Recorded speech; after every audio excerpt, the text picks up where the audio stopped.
Greetings and salutations, my fellow gamers. My name is AFarCryAway, and today we're talking Metal Gear Survive, the new trailer that dropped today, and let's just go ahead and talk about it.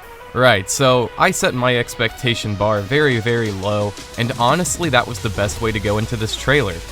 I really did enjoy Metal Gear Solid 5, despite the fact that it was really lacking on the narrative, and even though there was a lot of cool narrative there that was there, it wasn't enough, and especially coming off, of Metal Gear Solid 4, and how much just, story was given to you there, it just felt very, very little in Metal Gear Solid 5, and it was a little bit disappointing, especially since the ending was basically scrapped, and a lot of the story threads were left hanging. Now, this game, I had set my expectations a lot lower than, something like Metal Gear Solid 5 for. I was not really looking at this as something with much of a storyline. I mean, this is pretty much like alternate universe Metal Gear Solid 5, and it feels very much and looks very much like an expansion pack DLC, kind of like how Red Dead Redemption had the Undead West or the Undead Nightmare DLC. The only difference here, though, is that that DLC at the time was fairly priced, and it was a lot of content for your dollar. Now, if Metal Gear Survive is being charged as a full retail game, you can bite my shiny metal ass. Konami, like seriously, fuck you guys if you think I'm paying $60 for that game. I do want to get it. Now, as someone who loves Metal Gear Solid 5 and the way the gameplay is, I'm still looking at this game as a pretty fun experience. From everything that I've seen, it looks like you're facing very heavily armored troops like in Metal Gear Solid 5, only this time you've got, like, sticks and stones as opposed to rocket launchers to deal with them with. And I'm also kind of interested in this whole, like, dynamic holding off a zone mechanic in which that you craft like barricades and such to defend an area. I'm just a fan of classic zombie games as well as the horde-based zombie games. You guys know me, I like to play a lot of Killing Floor 2, and I also like Nazi zombies. And as someone who likes those kind of games and loves the Metal Gear Solid 5 engine, the Fox engine that they used, and how it lets you dynamically stealth around a large environment, I think that this game has a lot of potential to be a lot of fun, especially if you have 4 friends who are just as interested in that kind of gameplay as you are. And I very, very, very much look forward to playing this with some people who also like Metal Gear Solid 5. I think that will be a very fun experience. However, like I said, I'm probably not buying this on day one.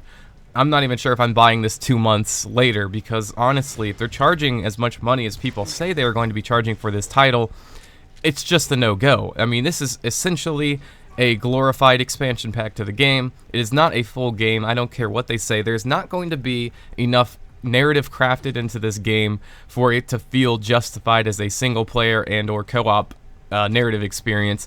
So I'm looking at this more as like a gameplay expansion to Metal Gear Solid 5. If you got bored of doing the same thing over and over in 5, which is kind of hard to do because there's so much that you can do in 5, and you want more gameplay, then you get this game as something to keep playing the same game that you love, only this time around it's kind of got, oops, hit my desk, has a lot of different stuff going on in it. I really appreciated the fact that they didn't just make this Metal Gear Solid 5 Zombies mode. This is probably the one thing that's really making me kind of want to get this, is the fact that you don't just have, like, a gun that insta-kills everything. These guys are really heavily armored for zombies, and you really need to stealth take down them or use melee weapons and just brutally bash them to kill them.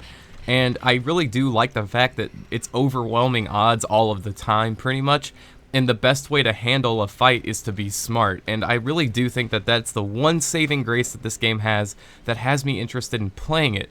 It's the fact that it's not just like shoot them in the head once. That's what I thought it was going to be, honestly. And it's starting to look like even the bow and arrow is a piece of shit against these guys. And you actually end up using it more to, I guess, immobilize the zombies than to actually kill them. So, for example, there's a scene where the girl uses the bow and hits the guy in the knee, and he starts kind of limping like the zombie does. And so it makes sense then that your melee guys can like run up and like hack them down while they're slowed down. So the bow and arrow isn't like an all-powerful headshot machine, it's just a useful piece of equipment in this game. And I think that's a pretty neat way to tackle this gameplay mechanic, and the fact that the damage system has been remodeled for this game is actually another reason I'm pretty excited.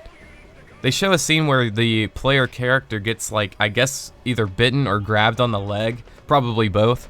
And once the other co-op partner helps him, you know, get the zombie off of his leg, he then has like a crippled leg and he starts to limp around.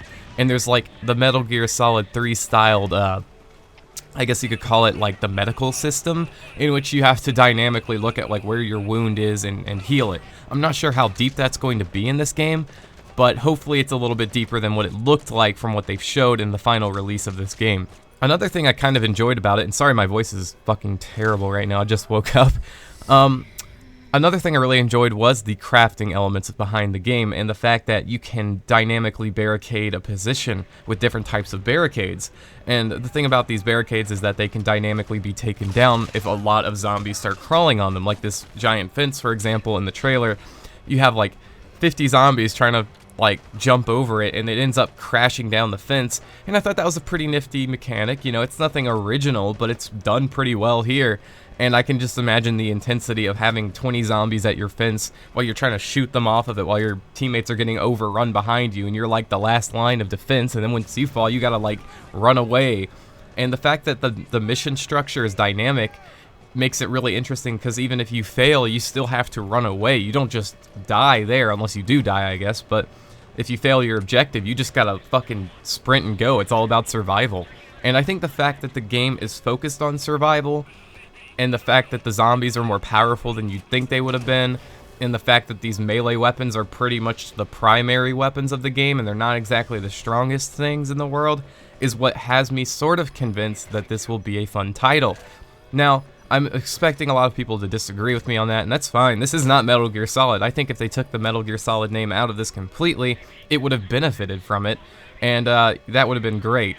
However, you have to understand that this is Konami we're talking about, and they like money. They like money, but apparently they don't like money because they, you know, fired Kojima and all that goodness. But yeah, these guys are going to do anything it takes to get money, and if that means slapping Metal Gear Solid 5 or Metal Gear Solid on the title, then they're going to do it because it's going to sell more units. So all in all, I guess the story here is that I do want to play this game, and I really want to give it a chance, and I think it's wrong as a gamer just to shoot down a game before it's even coming out. And I won't lie, I did that to the new, what is it, Advanced Warfare? What's the new Call of Duty, Infinite Warfare? Yeah, like at this point I just don't give a shit, and I'm already shooting that game down, but honestly that's not very fair of me to do because I haven't even played it yet. I already did kind of criticize the new Zombies mode in Infinite Warfare on Twitter, and you know, I want to take that back because I haven't played it. Maybe it's the best Zombies experience that they've ever crafted ever, but then again, I highly doubt it, and I'm honestly looking more forward to the remastered Call of Duty 4 than the actual Infinite Warfare release, as are many people, but it's not my position or my place to judge this game before it has been released and I've been able to play it. Yes, I can criticize how it looks, but until I get my hands on it, I cannot tell you that it's a bad game. Same thing with Metal Gear Survive. It actually kind of looks like an alright title. Unless they completely fuck up a lot of stuff in it, I think it'll be a good time at an appropriate price. Now, I'm not paying $60. I wouldn't even probably pay $40 for this game. And I'd especially prefer to play it with friends. So I guess if you're interested in Metal Gear Survive, let me know.